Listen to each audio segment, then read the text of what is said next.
What's going on, guys? So I want to talk about recording food when you go out to eat. There's a couple things that you have to do differently, recording food from restaurants and things like that, than the foods that you cook at home. So the first rule of thumb that we typically go by, or that I have my clients go by, is you can look it up in FitnessPal or whatever app it is that you use to record your food, but then you need to add 30% onto it. So the restaurants, when they put their calories in, it's on an average, and the average is based off of when they've made up that specific item in their corporate kitchen.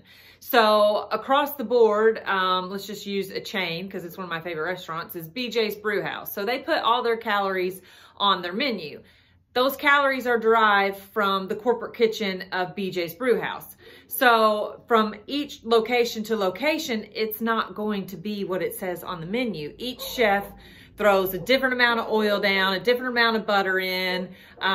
Each chicken breast that they cook with is not exactly 4 ounces. It's always going to have variables. So I always tell my clients to add 30% onto their recording when they're recording food from restaurants and things like that, to account from the oils and the butters and the things that you're not seeing that they cook with that are not being controlled to an exact amount in each kitchen.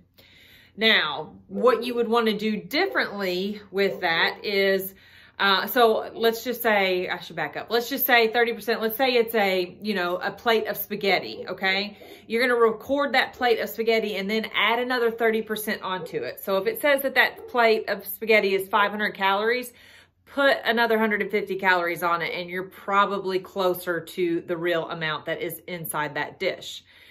For proteins, though, with my clients, it's always hitting your protein numbers. And so you don't want to record if it's, let's say it's a steak and baked potato.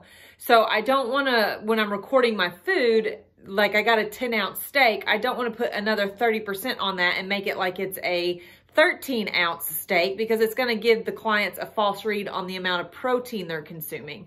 So instead, when you're doing something like that, that's individual items out, like your steak and your potato, I tell them to record their steak, say it's a 10-ounce filet or, whatever.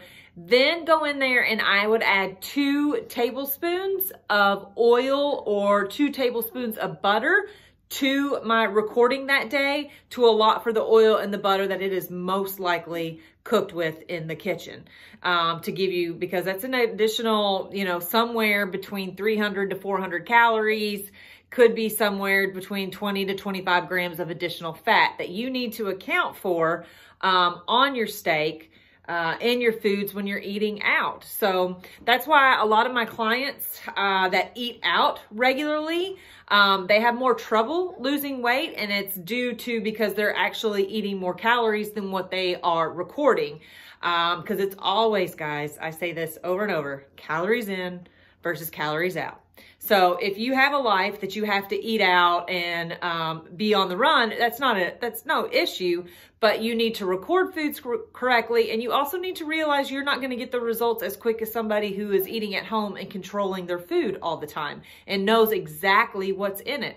Again, you can do your best guesstimate, and putting that 30% on or adding that 1 to 2 tablespoons of oil or butter will help, but are you still 100% or as close as you are when you cook your foods at home? No, you're not. So I hope this is helpful. If you're having issues losing weight or meeting your goals, and you're recording your food and you feel like, you're burning more than you're consuming, well, maybe you're not recording accurately or you're not putting enough in there. So I hope this is helpful for you guys.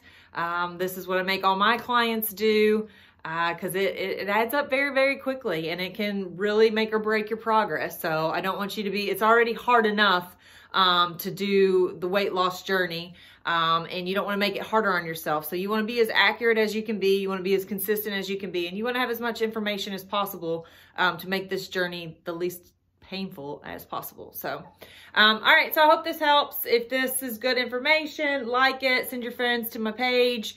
I'm trying to grow my Facebook and Instagram page. So send your friends that way.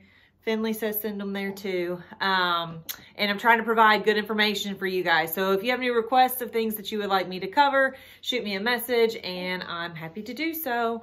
All right, have a good day.